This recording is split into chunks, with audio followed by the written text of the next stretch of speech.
question is, does the Ahmadiyya Jamaat relate to Sufism? To Sufism. Sufism. That's right. Now, what is Sufism? Do you know? Well, I have very brief knowledge of Sufism. I just wanted to know if it... No, but when you ask a question about Ahmadiyya Jamaat and Sufism, Yes. what message will be delivered to you if you don't know what Sufism is? Well, my understanding of Sufism, it came after the advent of Sayyidina Muhammad, and it was, and because it was after the advent of the Holy Prophet, does it really relate to Islam itself, actually? You know, can I help you in explaining Sufism first? Please. So that the answer becomes understandable by others, and you as well. Please sit down. You see, Sufism is in fact relates to all that is cryptic. Now, when a religion speaks of form of worship, it speaks of how you bear yourself, how you wash yourself, how you stand before God, and what you do and what you do not. This is a form of the religion, which is called Sharia or law. The Jews, for instance, paid such great emphasis on the law that according to Jesus Christ, ultimately, they wasted all their attention upon the shell and forgot to fill it with the spirit, which was more essential. So this is what led to St. Paul rejecting form altogether. And that is what has led Sufism in Islam to shift away from the path of Hazrat Muhammad Sallallahu Alaihi Wasallam to an imaginary world of their own, whereby they thought the form was not essential. So what they did was, they did not create a demarcation line between Prophet Muhammad Sallallahu Alaihi Wasallam and the prophets earlier, like St. Paul drew a line between Jesus Christ and all the prophets before him. But they said both should be kept. As far as Prophet Muhammad is concerned, he's fine, he's all right. But when he emphasized form, what he really meant was that you should go for the spirit. And they argued in a very strange way that if you have the spirit, for instance, if you drink the milk, why to keep the bottle? Now, this argument is fine. If, and there is a big if involved, you want to have the last of that milk and no more. If you must need to drink milk again and again and again, then you can't chuck away the bottle at all. Some bottle will be needed. So spirit cannot survive without form.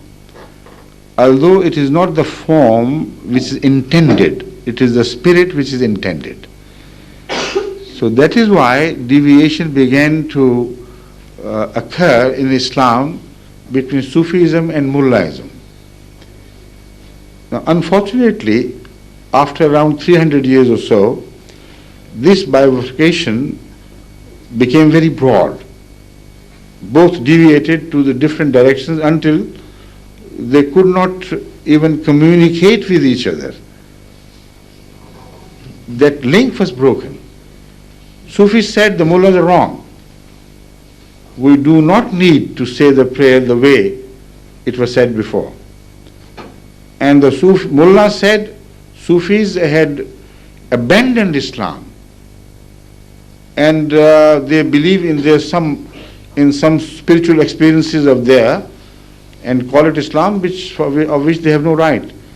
So that is why some Sufis were practically put to gallows and ultimately hanged to death, because their claims, their slogans were so mystic that the mullah could not understand them. And the mullah thought that it is a claim which totally negates Islam. Like Al-Hallaj Mansur, who was hanged to death by the mullahs, he went to the gallows crying till the last, Anal Haq, Anal Haq, Anal Haq. This is Sufism. I am the truth, I am the truth, I am the truth. Now, if somebody says that to indicate that I have lost my own identity totally to the truth, you can't differentiate between me and God in the sense that I follow Him so totally that I have lost my independent identity, then it is not a shirk at all. It is nothing wrong. There is nothing wrong with it. This is the claim made by the Holy Prophet ﷺ himself and about him in the Holy Quran. Ma ramaita is ramaita walakin Allah rama. O Prophet of Allah, when you threw the handful of pebbles at the enemy, it was not you. It was God who did it. Is there any teachings of idolatry of 2-3 gods in that? Obviously, what was meant and will always be understood to be so was that the Holy Prophet had completely lost his own ego and submitted it to the higher will of Allah. So there is no need for any bifurcation of this faith into two different religions. If Sufism has a different entity than that of the Holy Prophet of Islam, then the moment you accept it, you negate the Prophet of Islam.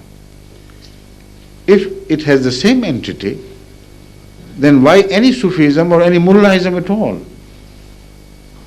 Then what you should return to is the image of the Holy Prophet of Islam, which was not split in the middle.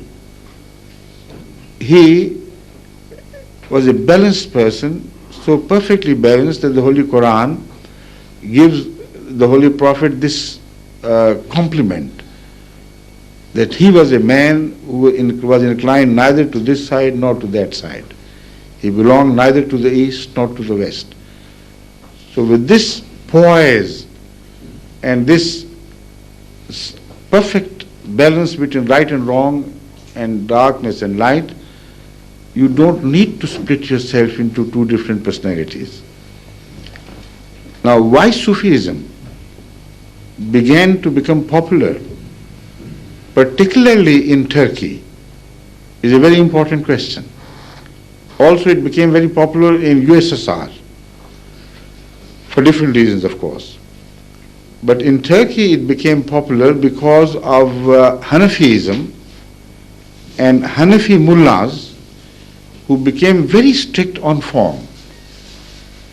So there were Sufis who loved God, who really went for the spirit of religion.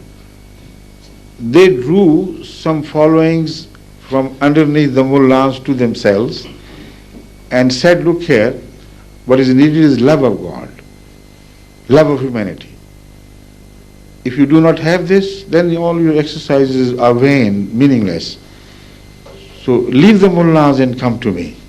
Like Maulana Rome, for instance, a great Sufi. But never did he abandon saying prayers.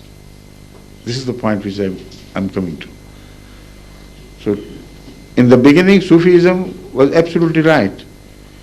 But when the followers of Sufism began to saw with squinted eyes, began to see with squinted eyes and saw two images instead of one, it was there that the damage was done, and from then on there was no coming back to the truth. Right? Thank you.